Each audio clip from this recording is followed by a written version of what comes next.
Hello and welcome back to my channel. We have a special guest today. Everybody say hi to Riley. So I'm dog sitting this week, which is great because I am in recovery. If you've been following me on my social medias, you know that I had back surgery on Friday and it's going really well. Thank you for the well wishes and the prayers and the thoughts. I am doing super good, and there were no complications with surgery, and I feel really good. So I'm optimistic that I'll be back to school on August 30th, which is our first day, and I have a follow-up scheduled for a couple weeks with my neurosurgeon. But anyway, I am watching Riley for a friend for the next week, and it's been really good to have an emotional support dog with me to keep me company this week because obviously everybody else is still at work, and just kind of have that buddy when you're not feeling well. Oh, Riley. He's the sweetest. So we have a special guest today. I hope that's fine. We're doing a couch chat with Sarah today. Obviously, we're not in the classroom because, as you know, I'm kind of banned from going for the next 3 weeks. I probably could go, and that's now post-surgery, knowing how I feel and my symptoms and stuff. I'm very mobile, I can move around. I don't feel too since I stopped taking the medication, I feel very healthy and active. I just can't overwork myself because there's a 5 to 8% chance that I could re-injure the same disc that I just herniated, and I don't want that to happen. So as much as it kills me to know that I could be in my classroom these next couple weeks setting up, I know that I shouldn't, and I'm accepting that. So we're gonna do couch chats for the next couple of weeks. And this couch chat is inspired by Instagram. I was on Instagram stories today and I was sharing with my followers that I got my class list. Oh, you're so sweet. So I got my class list today, and typically you get your class list at the end of the school year, before summer break starts. I haven't had a normal year since, obviously, because of COVID and the pandemic, so I'm sure that's why it's been different. But my list was just finalized this week, and it's middle of August now, and that's because I think with placement and just the pandemic and so much being up in the air, they just wait kind of till the last minute to let parents know about placement and teacher placements. So I had a rough idea of who was going to be in my class as of the end of the school year, but wasn't certain. I had access to the doc where they were updating it, so I checked very frequently over the summer, and they actually just added another little boy to my class. He must be a move-in because I don't recognize the name. So I have officially 19 students, and I thought it would be really good to tell you guys on Instagram and now YouTube what I do with that information. It's a lot of things, but I'm gonna stick to 4 or 5 things that I make/do with my class list as soon as I get that info, so I feel prepared for the school year. Okay, so a little background on how I got my list. This is just how my school did it, so it's probably gonna look different district to district, school to school, but basically, like I said, I had access to a Google spreadsheet that has the class lists underneath teacher names. Now, once that's finalized, it goes into goes onto a website called Power School, and that's basically our school database. That's where I get all my students' information. So if I have students on IEPs, that's where I'll find that. If I have, if I want to know what their birthdays are, that's all listed there. If I want to get their addresses, if I want to know what their middle names are, it's got all their demographics, all their contact info, etc. I have access to that all summer. Obviously, if you're a new teacher, you're probably not gonna have access to that right away. So as soon as you get your class list, see if you have an online database that has that information as well, because I needed the database plus the class list in order to make the things that I'm about to tell you guys about. So first thing I always do when I get my class list is I alphabetize it. And I know this probably seems like a really obvious thing to do. You big baby. It seems like an obvious thing to do, but I always make a class list and print it and hang it up in my classroom, and I alphabetize it. And the reason I alphabetize it is because, and I alphabetize it by last name. The reason I do this is because each student in my class gets a number. So once the list is alphabetized, that is what the corresponding number is. That's how I create it. So If Ella is number 1, then she's number 1 for the whole year. If Thomas is the second person in my Alphabetize list, then he's number 2 all year, etc. I hang up a list of my students. I hang up my class list and I post it next to my teacher desk on my whiteboard. I just feel like it's nice for me to have there to refer to, and it's nice for if like a sub is ever there. And I hang it right outside next to my door as people walk in, because sometimes the secretary or reading specialist has things for students and they don't know if they're my student or not, so they just quick look at the list, and that's really easy for them instead of finding me and asking me, what? I write that list, center it, print it out. It's nothing fancy. Like I said, it's literally on a Google Doc. I just find a font that I really like. And that's the first thing I do, is I create my Alphabetize class list. And I know that seems really basic, but trust me, it's nice to refer to throughout the school year, and it's nice to know your students' alphabetized order, so that when you go to label things like cubbies, mailboxes, lockers, anything like that, it's all ready to go. Second thing I make, and this one is so important, is I make a Google Doc with all of the parent information, emails, contact info, all in one place. So again, in PowerSchool, which is our online database, I have all that information. But if I want to send out a class email every single week, like a newsletter or a monthly thing or any sort of update that goes to every single parent, I'm not going to go into the database and click each email and do that. So what I do is I create a list of all the parent emails on a Google Doc, and then underneath that list, I have a broken down table of the student name, like their full name. I have a column then for the parent or guardian's names. And again, I just take whatever's in the database. So like if 2 moms are listed, I write down both the moms' names. If it's a dad and a mom, if it's a grandparent, whoever is listed as the primary contacts for number 1 and 2, I write those down. Their names, their first names. And then in the third column is where I write the guardian's emails. I try and have at least 2 emails for each child, so that if the first couple weeks of school, like I'm not hearing from one, at least I'm hopefully hearing from the other. And then what I always do is, because this database isn't 100% accurate and things change over the summers and they might have new grown-ups in their lives where they don't have this contact information available yet, every beginning of the school year, I always send an email out to all the emails that I have and just say, hey, these are the emails I have listed for your child. If you want a different email address, put on my list to be emailed, please let me know. Or if there's an email on here that you don't want updates to be sent to, let me know as well. So I make that spreadsheet. It's not really a spreadsheet. It's more like a Google Doc with just a table in it. And I have all my parent information there. Once you have your list of emails, if you want to, you can create a group in, Gmail or Outlook, whatever it is, that's called like first grade parents sort of thing.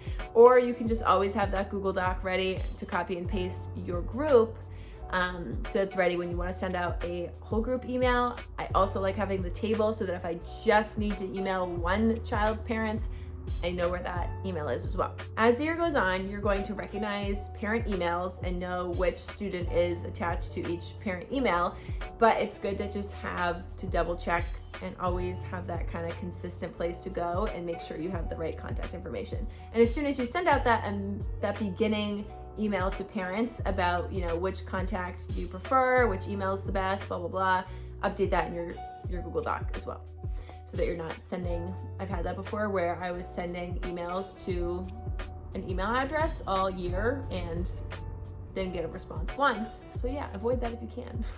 Third thing that I make, and this is optional, but it just works based off with our setup in our classroom, I make folder covers for each of my students now that I have my class list. And that's a super simple thing. Again, it's a great filler for the first day of school activity when they're all coming into the classroom one at a time and you're grabbing their supplies, or if you're greeting them or kids are crying off the bus because they're nervous, it's great to just have kids go sit at their desk and do this. So if you can find some way to adapt this into your classroom, I highly recommend it. We use green communication folders that go to and from school to home in our classroom and in our school. They are those folders that have the plastic insert in the front so you can slip paper in the front, and they're just green, and if I didn't put anything in the front, every child's folder would look the same. So what I do is, and again, this is just on a Google Doc, is I write their full name, my full name, and then the year, so 2021 to 2022.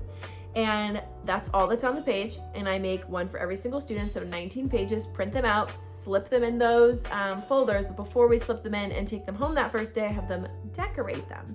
So that's another really easy thing that you can make once you've got your classroom list, is you can then make their folder covers, which they can decorate and use the whole year. Basically, when I say that to them, I'm like, this is gonna be your folder cover for the whole year. Like, make it detailed, make it look nice. Like, really, really use time here. If you don't do folder covers, something that you can do is you can make little labels for their cubbies or lockers, whatever you use in order to put names out on top of the lockers or cubbies so that they know which one is theirs.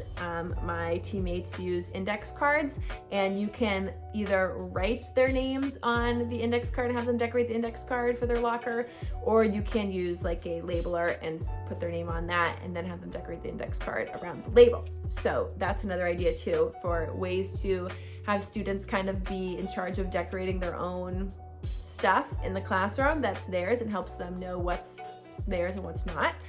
You could do the same thing with toolboxes. There's a lot of ways that you could use this in your classroom.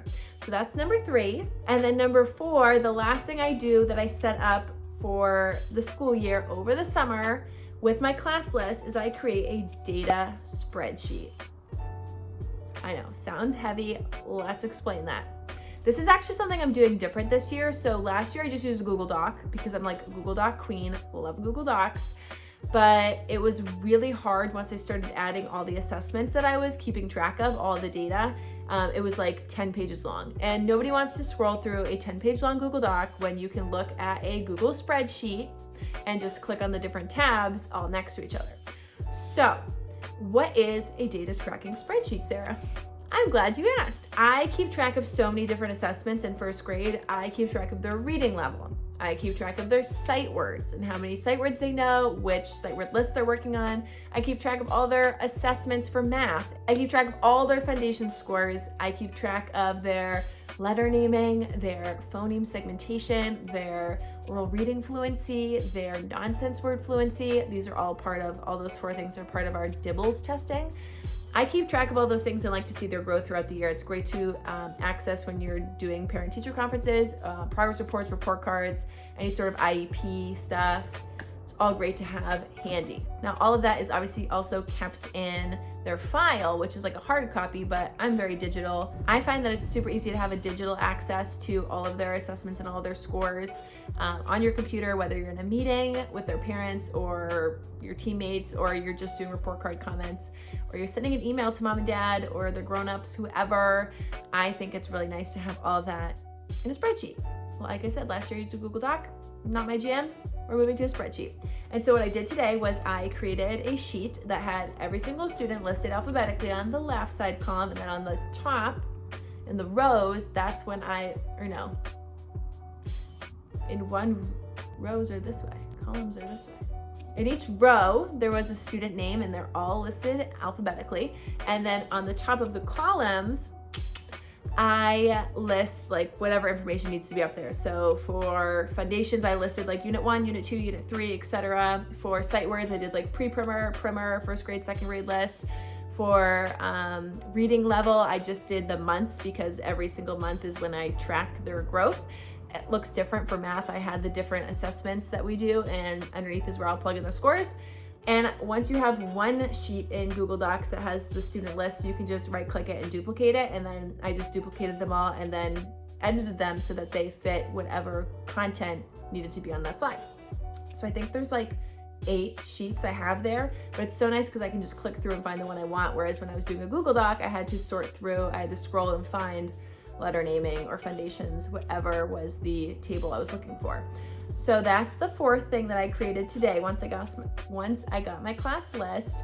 And I'm telling you, because I've done this now the last 3 years, it's easier to create these and remember like what I need for the school year. But if it's your first year, then you might not think to create these things. So those would be my 4 tips for things electronically that you should kind of assemble once you get your class list. And just remember that class lists can change. So that's why I like to do all the digital stuff first, because obviously if a student gets removed from my class, it's so easy to right click and delete them off of these spreadsheets and these Google Docs. Whereas if you start to label things too early in your classroom and you either get a student added or you get a student removed, then it's harder. I've had that before where I had a student who joined late and his last name started with a B, but I had to put him at the end of my row of cubbies because I couldn't move every single child's cubby down just to put the student with the last name who started with a B. It drove me nuts to have him at the end. So I wait as long as I possibly can to label things just because of that. Obviously you can't control everything, so you could wait till the very first day of school and it could still change. But that's kind of my spiel about labeling things. Do the electronic stuff first because you can, and save the labeling of things in the classroom to the very last minute.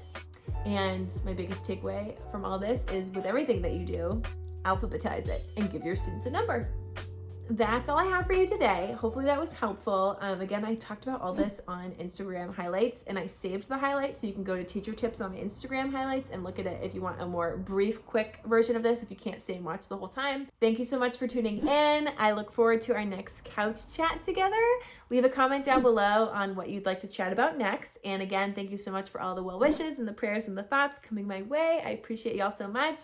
Feel free to like and subscribe and comment, and I will see you soon. Bye.